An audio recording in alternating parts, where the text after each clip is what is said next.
An unforgettable moment for me is when I was at kindergarten. When I was at kindergarten, my father got sick called tuberculosis. So, when my father was young, he was an active smoker, but when he got married with my mother forbade my father to smoke. But I don't know why my father kept smoking behind my mother so he wouldn't got caught, because when he got caught, they would fight. Until at one point where my father was sick with a bad cough followed by some blood that came out from his mouth. My mother and I was panicked. Then we immediately took my father to the Persahabatan Hospital. In there, my father was treated by a professional doctor and he had to be treated for a long time. But at that moment, I was too young, so my parents didn't tell me what's going on with my father. I was really sad when I saw my father lying helpless on the bed with an infusion on his body. I couldn't bear to see him, because I was too young at the time, so the hospital didn't allow me to visit my father's room, because it was too risky, they said.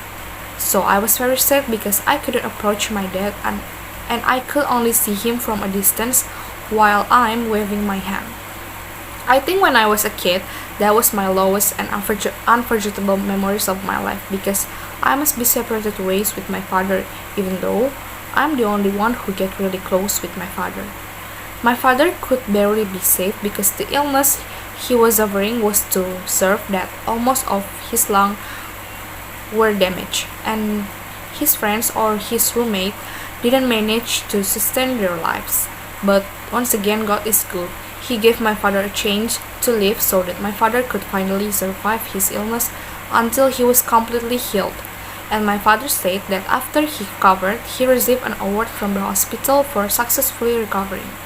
Recovery is not that easy, so my dad has to take more than 5 medicines in one drink, and he do it every day. Then my father also has to have injection every day for 2 years. I'm proud of my dad because in those 2 years, he really took medication without being absent, and he have been able completely quit smoking until now. And thank God, my father has fully recovered and he is free from smoking. Thank you.